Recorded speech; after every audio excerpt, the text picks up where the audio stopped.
जय हिंद फ्रेंड्स, आइए हम लोग देखते हैं टिश्यू यानी ऊतक के बारे में। इसका डेफिनेशन है समान कोशिकाओं के समूह को हम लोग ऊतक कहते हैं। A group of cell is called tissue. इसके अध्ययन को हम लोग हिस्टोलॉजी के नाम से जानते हैं। यह दो प्रकार का होता है। पहला है मेरिस्टेमेटिक टिश्यू, दूसरा है परमानेंट टिश्यू। मेरिस्टेमेटिक का मतलब यह है कि इस टिश्यू में पूरे जीवन काल में निरंतर वृद्धि होती रहती है, जबकि जो परमानेंट टिश्यू है इसमें एक फिक्स टाइम तक ही वृद्धि होती है, उसके बाद वृद्धि इसमें नहीं होती, यानी विभाजन की क्षमता इसमें समाप्त हो जाती है।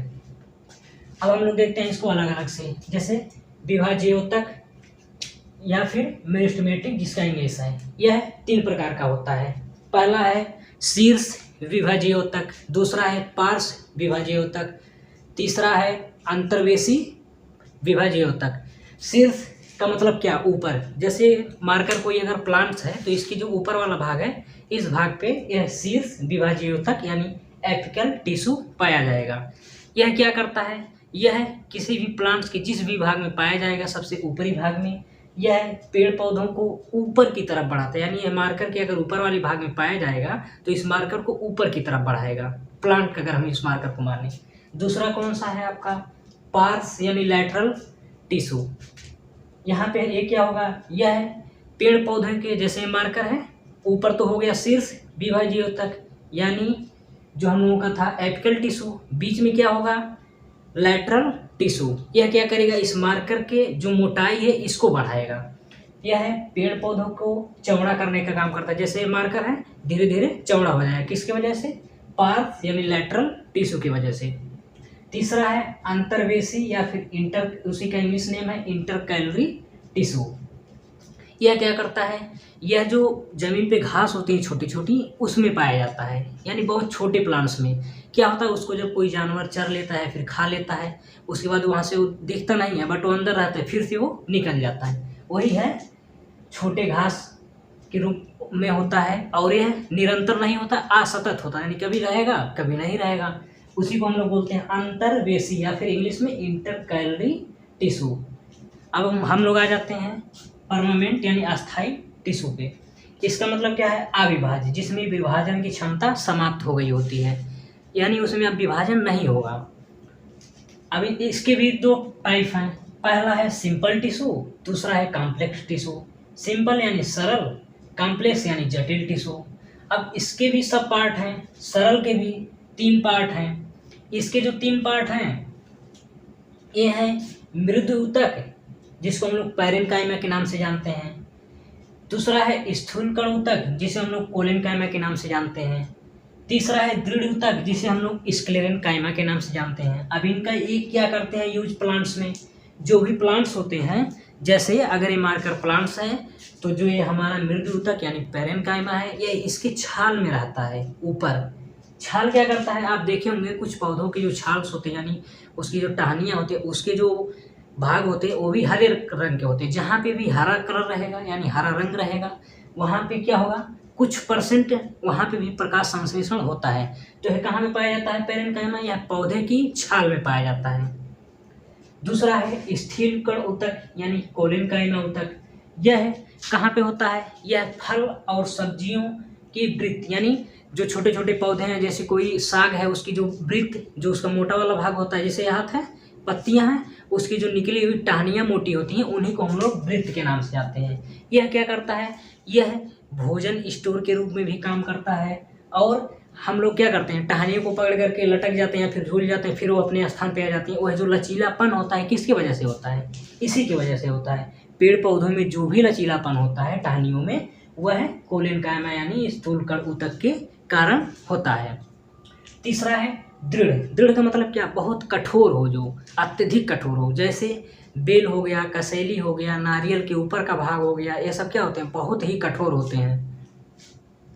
कठोर नारियल, बेल, कसेली, इन सभी के जो ऊपर का खोल होता है इतना मजबूत होता है किसी को मार दीजिए तो मुड़ फूट जाएगा। अब वही है कि जैसे यह जो तीनों भाग होते हैं, जैसे नारियल का खोल हो गया और जो बेल का ऊपर वाला भाग होता है कठोर सा वह है, और जो कसेली होता है ये सब इतने कठोर होते हैं और क्या होते हैं, जल रोधी होते हैं, यानी जल उसमें से पास नहीं होगा, ऐसे होते हैं। तो इसमें से जो अभी हम लोग क्वेश्चन को भी देखेंगे, अभी ऐसे देख ले रहे हैं, कॉम्प्लेक्स यानी जटिल ऊतक, यह है, इसके भी दो पार्ट हैं, पहला है जाइलम, दूसरा है फ्लोएम। हम लोग जाइलम और फ्लोएम दोनों को मिला करके संवहनीय ऊतक के नाम से जानते हैं। किसको? जाइलम और फ्लोएम को हम लोग संवहनीय ऊतक के नाम से जानते हैं। संवहन का ही मतलब होता है एक दूसरे से आसपास आना जाना, कोई चीज़ अगर आ रहा है जा रहा है। अब यहाँ पे जाइलम का वर्क क्या है? जाइलम को हम लोग दारू के नाम से जानते हैं, पीने वाला दारू नहीं, इसका एक बायोलॉजिकल नेम है हिंदी में। यह तना के अंदर पाया जाता है। क्या करता है? जल, खनिज लवण, जो पोषक तत्व होते हैं, यह पत्तियों तक पहुंचाता है, ताकि पत्तियां भोजन बनाएंगी, तो फिर भोजन बनेगा तो फिर क्या होगा, फ्लोएम उसको उसके और अदर पार्ट्स में ले जाएगा। जाइलम के क्या है? तना के अंदर होता है, जल और खनिज को वहाँ पे पहुंचाता है पत्तियों के पास। इसमें जो जाइलम के जो वलय होते हैं, वलय को गिन करके हम लोग पौधों की आयु को भी ज्ञात कर सकते हैं। एक वलय बराबर लगभग 10 साल होता है, और इस वलय को हम लोग, जो ग्रुप्स होते हैं या फिर वलय होते हैं, उनको हम लोग कैम्बियम के नाम से भी जानते हैं। आप जब देखे होंगे जो पुराने पेड़ होते हैं, वो जब कटते हैं तो उस पेड़ पे ऐसे पहले छोटा सा सर्कल होता है, ऐसे रहता है, उसके बाद फिर इसके पास में एक सब लेयर होता है, फिर अंदर भी लेयर होता है, ऐसे इसी भाग को हम लोग कैम्बियम के नाम से जानते हैं। जैसे एक ये हो गया, दूसरा ये हो गया रिंग, तीसरा ये हो गया, चौथा ये हो गया, इसी को हम लोग कैम्बियम यानी वलय के नाम से जानते हैं। उसी को गिन करके ही हम लोग पेड़ पौधों की आयु को ज्ञात करते हैं। अब फ्लोएम क्या करता है? जा से जाइलम, जा से जल। जाइलम क्या करता है? जा से जाइलम, जा से जल। जल को यानी और खनिज पोषक तत्व को यह पत्तियों तक पहुंचाने का काम करता है। कौन? जाइलम। जा से जाइलम, जा से जल। फ्लोएम, फा से फ्लोएम, फा से फूड। यह फूड को पत्तियों से जब भोजन बन जाता है तो पौधे के अदर भागों में पहुंचाता है। पत्तियों द्वारा बनाए गए भोजन को वह अपने पौधे के अन्य भाग में पहुंचाता है। फा से फ्लोएम, फा से फूड। फ्लोएम क्या करता है? फूड को ट्रांसपोर्ट यानी परिवहन का काम करता है। अब हम लोग देखते हैं इस पे जो क्वेश्चन बनते हैं वो कैसे बनते हैं। जैसे क्वेश्चन पूछ लेता है कि नारियल का जो फूल होता है वह एक मृत सेल होता है, फिर भी वह कौन सा ऊतक होता है? तो इसमें से कोई भी ऑप्शन दे देगा, जैसे मेरिस्टेमेटिक दे देगा पहला, दूसरा दे देगा परमानेंट टिश्यू, तीसरा दे देगा जाइलम, चौथा दे देगा स्केलेटन काइमा। तो अगर आपको ये पूरा फिगर सही से ध्यान है तभी आप इसका आंसर दे पाएंगे। इसका आंसर होगा दृढ़ ऊतक यानी स्केलेटन काइमा। दूसरा क्वेश्चन आता है कि जो भी पौधे होते हैं उनकी टहनियों में अगर हम लोग लटक जाते हैं फिर भी वो अपनी जगह पे चली जाती हैं, लचीलापन क्यों होता है? इसका क्या रीजन है? इसका रीजन हम लोगों ने क्या देखा, इसका अगर हम लोग अगर आंसर दें, पहले ऑप्शन दें तो हो गया क्या? पैरेनकाइमा, कोलेनकाइमा, स्क्लेरेनकाइमा और मेरिस्टेमेटिक। हमने 4 ऑप्शन दे दिया, इसमें से सही क्या होगा? कोलेनकाइमा सही होगा, क्योंकि कोलेनकाइमा के ही रीजन से जो पत्तियां होती हैं, पत्तियां नहीं, जो पौधे की जो टहनियां होती हैं उनमें लचीलापन होता है। तीसरा क्वेश्चन मान लीजिए हम पूछें अगर कि जो पौधे की छाल होते हैं वह किसके बने होते हैं, किस ऊतक के? पहला आपका ऑप्शन है पेरेनकाइमा, दूसरा है कोलेनकाइमा, चौथा है स्क्लेरेनकाइमा और उसके अन्य का ऑप्शन जो है मेरिस्टेमेटिक है। तो आप क्या जवाब देंगे? आप सीधे से ही बोलेंगे अगर ये ध्यान है तो पेरेनकाइमा का बना होता है। पौधे की छाल पेरेनकाइमा, दृढ़ ऊतक यानी कठोर जो नारियल, बेल और कसेली का भाग होता है वह है स्क्लेरेनकाइमा, जबकि जो पौधे यानी पौधे की टहनियों में जो लचीलापन होता है वह कोलेनकाइमा की वजह से होता है।